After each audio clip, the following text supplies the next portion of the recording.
ಸ್ನೇಹಿತರೆ, ಚರಿತ್ರೆ ಮತ್ತೊಂದು ವಿಡಿಯೋಗೆ ನಿಮಗೆಲ್ಲ ಪ್ರೀತಿಯ ಸ್ವಾಗತ. ಪ್ರಪಂಚದ ಅತಿ ದೊಡ್ಡ ಹಬ್ಬ ಆರಂಭವಾಗಿದೆ. ಬರೋಬ್ಬರಿ 144 ವರ್ಷಗಳಿಗೊಮ್ಮೆ ನಡೆಯುವ ಮಹಾಕುಂಭಮೇಳ ಅದ್ಧೂರಿಯಾಗಿ ಆರಂಭವಾಗಿದೆ. ಪ್ರಯಾಗ್ರಾಜ್ ಆಧ್ಯಾತ್ಮ ವಿಸ್ಮಯಕ್ಕೆ ಸಾಕ್ಷಿಯಾಗ್ತಾ ಇದೆ. ಲಕ್ಷಾಂತರ ಸಂಖ್ಯೆಯಲ್ಲಿ ಸಾಧು ಸಂತರು, ಅಘೋರಿಗಳು, ನಾಗ ಸಾಧುಗಳು ಮಹಾಕುಂಭಮೇಳದಲ್ಲಿ ಸಮಾಗಮವಾಗಿದ್ದಾರೆ. ಪ್ರಯಾಗ್ರಾಜ್ ಅಕ್ಷರಶಃ ದೇವ ಭೂಮಿಯಾಗಿ ಪರಿವರ್ತನೆಯಾಗಿದೆ. ಪುಣ್ಯ ಪಾದಗಳ ಸ್ಪರ್ಶದಿಂದಾಗಿ ಕುಂಭಮೇಳ ನಡೆಯುವ ಜಾಗ ಐತಿಹಾಸಿಕ ಸ್ಥಳವಾಗಿ ಪರಿವರ್ತನೆಯಾಗಿದೆ. ಶಿವರಾತ್ರಿಯವರೆಗೂ ನಡೆಯುವ ಈ ಮಹಾ ಧಾರ್ಮಿಕ ಹಬ್ಬದಲ್ಲಿ ಕೋಟಿ ಕೋಟಿ ಜನ ಪಾಲ್ಗೊಳ್ಳುವ ನಿರೀಕ್ಷೆ ಇದೆ. ಪ್ರಯಾಗ್ರಾಜ್ ನಗರದ ನದಿ ತಟದ ಸಮೀಪದಲ್ಲೇ 10,000 ಎಕರೆ ಪ್ರದೇಶದಲ್ಲಿ ಮಹಾಕುಂಭಮೇಳ ನಗರವೇ ಸೃಷ್ಟಿಯಾಗಿದೆ. ಆಪಲ್ ಸಂಸ್ಥೆಯ ಸಂಸ್ಥಾಪಕ ಸ್ಟೀವ್ ಜಾಬ್ಸ್ ಅವರ ಪತ್ನಿ ಸೇರಿದಂತೆ ದೇಶ ವಿದೇಶದ ಗಣ್ಯರು ಕೂಡ ಈ ಶತಮಾನದ ಧಾರ್ಮಿಕ ಸಂಗಮದಲ್ಲಿ ಭಾಗಿಯಾಗಲಿದ್ದಾರೆ. ಇಡೀ ಜಗತ್ತೇ ನಿಬ್ಬೆರಗಾಗುವಂತೆ ನೋಡ್ತಾ ಇರುವ ಈ ಮಹಾ ಕುಂಭಮೇಳದಲ್ಲಿ ನಾಗಸಾಧುಗಳು ಕೂಡ ಪಾಲು ಪಡೆದಿದ್ದಾರೆ.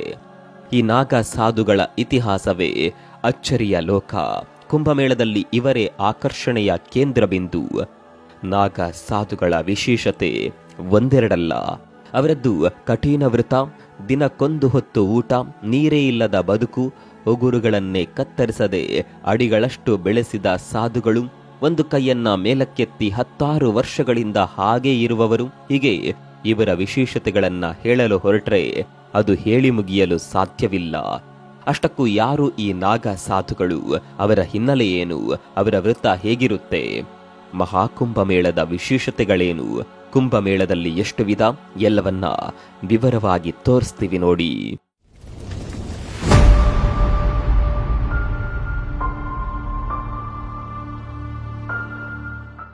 ಭಾರತೀಯ ಸಂಸ್ಕೃತಿಯೇ ಹಾಗೆ. ಅದು ಇಡೀ ವಿಶ್ವವನ್ನೇ ತನ್ನತ್ತ ನೋಡುವಂತೆ ಮಾಡುತ್ತೆ. ಭಾರತ ಪುಣ್ಯಭೂಮಿ. ಇಲ್ಲಿ ನಡೆಯುವ ಒಂದೊಂದು ಆಚರಣೆಗಳಿಗೂ ಕೂಡ ಸಾವಿರ ವರ್ಷಗಳ ಇತಿಹಾಸ ಇರುತ್ತೆ. ದೇವಭೂಮಿ ಭಾರತದಲ್ಲಿ ನಡೆಯುವ ಆಚರಣೆಗಳಿಗೆ ಅದರದ್ದೇ ಆದ ಮಹತ್ವಗಳಿರ್ತಾವೆ. ಇದೇ ಕಾರಣಕ್ಕಾಗಿ ಇಡೀ ಜಗತ್ತೇ ಭಾರತದ ಆಚರಣೆಗಳತ್ತ ನೋಡೋದು. ಇದೀಗ ಇಂತಹ ಆಚರಣೆಗಳಲ್ಲಿ ಮೊದಲ ಸಾಲಿನಲ್ಲಿ ನಿಲ್ಲುವಂತಹ ಮಹಾಕುಂಭಮೇಳ ಆರಂಭವಾಗಿದೆ.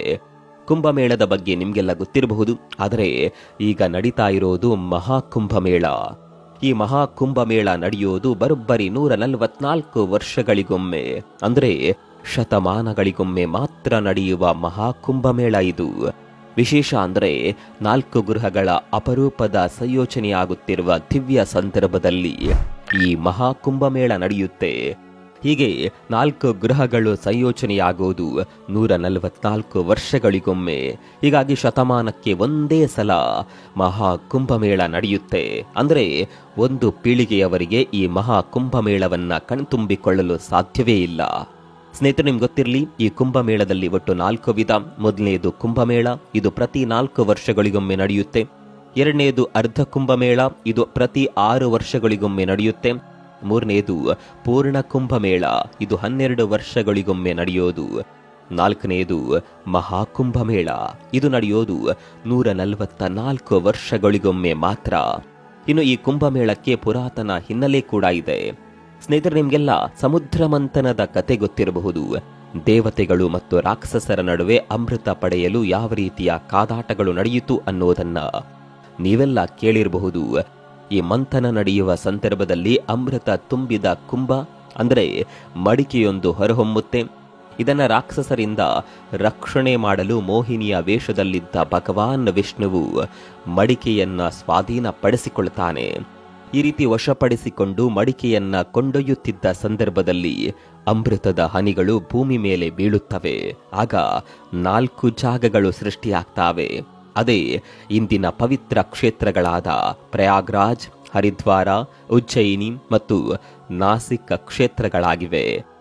ಇದೇ ಸ್ಥಳದಲ್ಲಿ ಈಗ ಕುಂಭಮೇಳವನ್ನ ಆಚರಣೆ ಮಾಡಲಾಗ್ತಾ ಇದೆ. ಇನ್ನು ಈ ಕುಂಭಮೇಳದ ಪ್ರಮುಖ ಆಕರ್ಷಣೆ ಅಂದರೆ ಅದು ನಾಗಸಾಧುಗಳು.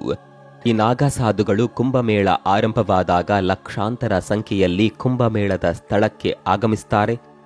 ಹೀಗೆ ಕುಂಭಮೇಳಕ್ಕೆ ಬರುವ ಲಕ್ಷಾಂತರ ನಾಗಸಾಧುಗಳು ಕುಂಭಮೇಳ ಮುಗಿದ ಕೂಡಲೇ ಇದ್ದಕ್ಕಿದ್ದ ಹಾಗೆ ಅಗೋಚರವಾಗಿ ಬಿಡ್ತಾರೆ.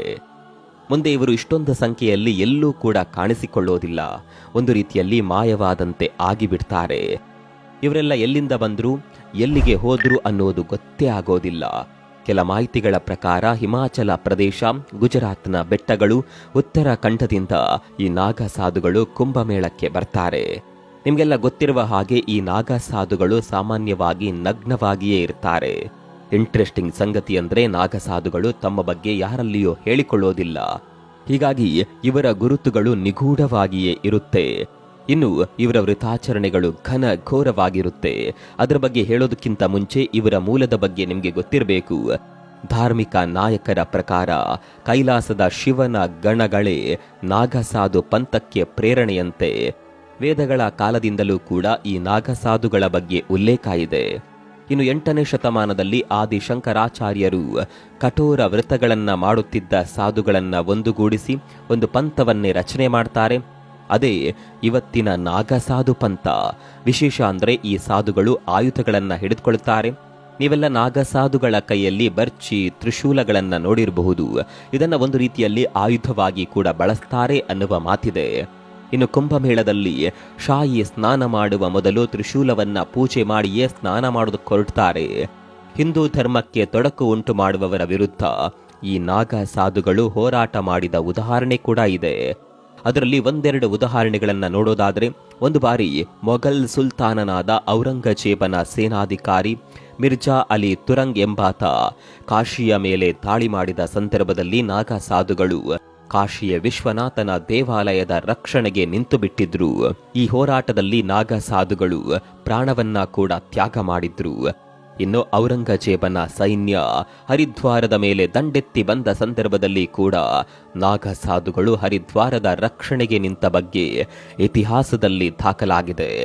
ಇನ್ನು ನೀವೆಲ್ಲ ಈ ನಾಗಸಾಧುಗಳು ಹಾಗೂ ಅಘೋರಿಗಳು ಒಂದೇ ಎಂದು ಭಾವಿಸಿರಬಹುದು. ಆದರೆ ಇವರ ನಡುವೆ ವ್ಯತ್ಯಾಸ ಇದೆ ಅನ್ನೋದು ನಿಮಗೆ ಗೊತ್ತಿರಬೇಕು. ಅಘೋರಿಗಳು ಶಿವನ ಆರಾಧಕರು, ನಾಗ ಸಾಧುಗಳು ಶಂಕರಾಚಾರ್ಯರು ತಮ್ಮ ಗುರು ಎಂದು ಪೂಜಿಸುವವರು. ಕೇವಲ ಇದಿಷ್ಟೇ ಅಲ್ಲ, ಇವರ ನಡುವೆ ತುಂಬಾನೇ ವ್ಯತ್ಯಾಸಗಳಿದೆ. ಇನ್ನು ನಾಗಸಾಧುಗಳ ದೀಕ್ಷೆ ಪಡಿಬೇಕು ಅಂದರೆ ತುಂಬಾನೇ ಕಷ್ಟ ಇದೆ. ದೀಕ್ಷೆ ಪಡೆದುಕೊಳ್ಳೋದಕ್ಕಿಂತ ಮುಂಚೆ ಗುರುಗಳಿಂದ ಅಪ್ಪಣೆ ಪಡೆದುಕೊಳ್ಳಬೇಕು. ಮೊದಲ ಹಂತವಾಗಿ ಗುರುಗಳು ಎಷ್ಟು ವರ್ಷ ಸೂಚಿಸುತ್ತಾರೋ ಅಷ್ಟು ವರ್ಷಗಳ ಕಾಲ ಬ್ರಹ್ಮಚಾರಿ ಜೀವನವನ್ನ ನಡೆಸಬೇಕು. ಗುರುಗಳು ಸೂಚಿಸಿದ ವ್ರತಗಳನ್ನ ಪಾಲಿಸಬೇಕು. ಎಲ್ಲಾ ಕಾರ್ಯಗಳನ್ನ ಪರಿಪೂರ್ಣ ಮಾಡಿದ್ದಾನೆ, ದೀಕ್ಷೆ ಪಡೆಯಲು ಸಿದ್ಧನಾಗಿದ್ದಾನೆ ಅಂತ ಗುರುಗಳು ಮನವರಿಕೆ ಆದ ನಂತರವೇ ಪಂಚಸಂಸ್ಕಾರಕ್ಕೆ ರೆಡಿ ಮಾಡಲಾಗುತ್ತೆ. ಇಲ್ಲಿ ಪಂಚಸಂಸ್ಕಾರ ಅಂದ್ರೆ ತಲೆಗೂದಲನ್ನ ಕತ್ತರಿಸಿ ತೆಗೆಯೋದು, ಕೇಸರಿ ಬಟ್ಟೆಗಳನ್ನ ತೊಡಿಸೋದು, ರುದ್ರಾಕ್ಷಿ ಜಪಮಾಲೆಯನ್ನ ತೊಡಿಸೋದು, ವಿಭೂತಿ ಭಸ್ಮವನ್ನ ಮೈತುಂಬ ಲೇಪಿಸೋದು, ಕೊನೆಯದಾಗಿ ಲಂಗೋಟಿಯನ್ನ ಧರಿಸೋದು. ಇದನ್ನ ಪಂಚಸಂಸ್ಕಾರ ಅಂತ ಕರೀತಾರೆ. ಹಾಗಂತ ಈ ದೀಕ್ಷೆ ಒಂದೆರಡು ವರ್ಷದಲ್ಲಿ ಸಿಕ್ಕಿಬಿಡುತ್ತೆ ಅಂತ ಅಂದುಕೊಳ್ಳಬೇಡಿ. ಅದಕ್ಕೆ 10 ವರ್ಷಗಳ ಸಮಯ ಬೇಕಾಗುತ್ತೆ. ಹಲವಾರು ಕಠಿಣ ವ್ರತಗಳನ್ನ ಆಚರಣೆ ಮಾಡಬೇಕಾಗುತ್ತೆ.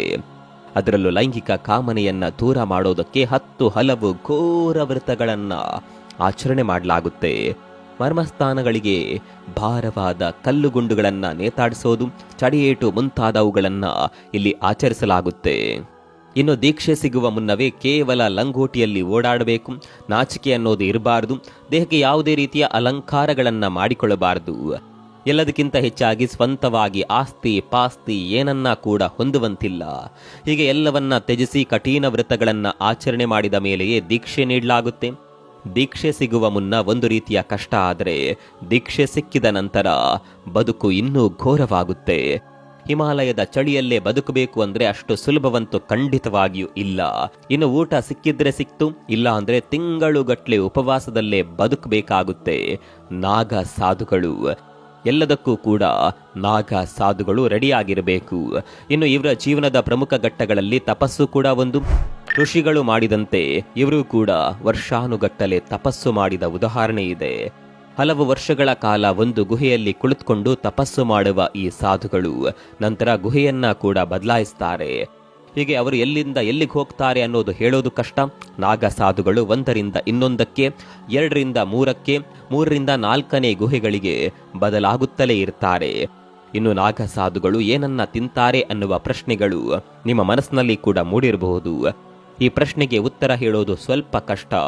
ಆದರೆ ಸಾಧುಗಳು ಸಾಮಾನ್ಯವಾಗಿ ಕಾಡಿನಲ್ಲೇ ಓಡಾಡಿಕೊಳ್ತಾ ಇರೋದ್ರಿಂದ ಗಿಡಮೂಲಿಕೆಗಳು ಹಣ್ಣುಗಳನ್ನ ಸೇವಿಸಿಕೊಂಡು ಬದುಕುತ್ತಾರೆ ಎನ್ನಲಾಗುತ್ತೆ.